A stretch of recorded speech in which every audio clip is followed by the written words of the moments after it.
Suzi and Cat coming to you from the Exhibition Centre in Austin. It's the last hour of South by Southwest Interactive.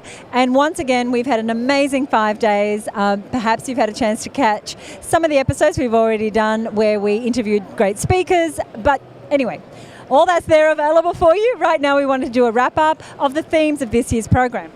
Yeah, so it's no mistake that we're actually coming to you from the NASA stand at the block party, which wraps up in the exhibition hall for the trade show, if you like, of South by Southwest. And the reason why NASA is such a spot-on place for us to record this last episode is because one of the huge themes this year was intelligent future.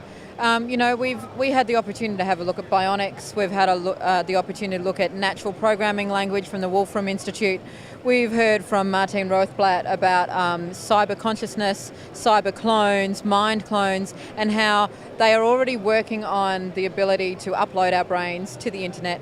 Also the notion of joyful eternity, joyful immortality. The notion that if we can remove the things that age us, the discomforts that age us, then we will actually be able to live happily ever after. And what's fascinating about that whole conversation is that it's not actually future, it's real. It's here now. The stuff exists. I saw a man wearing bionic legs that actually enhance and augment what he had before he had his amputations. So yeah, intelligent future was one of the key themes this year. Quite mind-blowing, quite inspirational. So often when we talk to people about South by Southwest, they think it's a social media conference. And yet it is really about how technology is changing our lives. And social media is no longer, as we found, a topic of conversation on its own, but it is just something that kind of underpins a lot of the ways that we communicate, whether as reporting or news or live events or the way that businesses connect with their customers. On the Intelligent Futures, there was more of a talk about becoming better versions of ourselves through the use of technology and intelligent technology.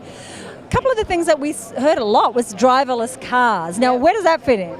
Oh, I love the concept of a driverless car, but it was fascinating to hear that the development issues with the driverless cars is actually less about the technology. In fact, Google were very ready to launch a driverless car. It was ready to go, blah, blah, blah, blah, blah. But the assumptions that they'd made was that the passenger or the backup driver would actually pay attention and could be the backup if there was something going on. Apparently not so, because you know how we tweet when we drive and we're not supposed to? Well, that it gets amplified when you assume that the car's been driven. So again, really close technology, but having to factor in the human element, not just the technology element. Fascinating stuff. And on the area of transportation, we heard from Lyft, we heard from Uber, not because they're really cool new brands, but because the way that we think about transportation and how we move around, our wants or not for material objects like cars, the job opportunities being created by these organisations, and the fact that transport becomes a social experience was a new point of view for me. Absolutely, and the notion or the vision behind Logan Green's vision for Lyft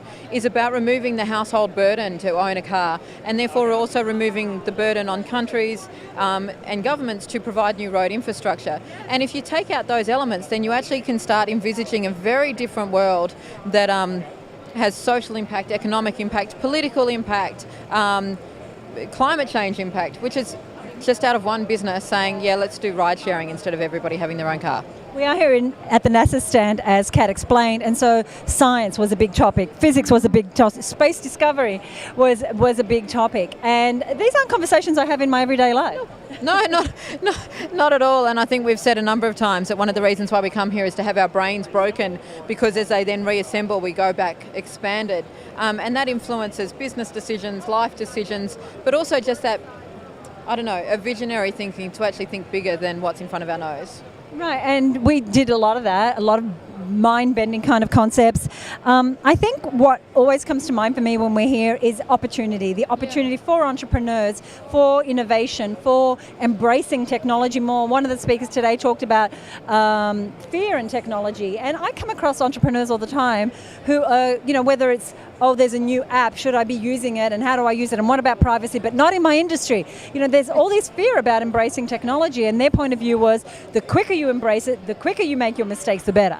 Absolutely, and I also heard another speaker say there's always these notions of, oh, but it wouldn't work in my context, it doesn't work with this culture. And the speaker actually laughed. It was Eric Rees from the Lean Startup. He actually laughed and said, it works across all cultures. It's the same. Like once you translate and you adapt, it's the same principles, universal principles, I guess. So yeah, fail fast, get involved, and it's actually more dangerous to be a scared person than it is to embrace, fail fast, and take the learning as you go.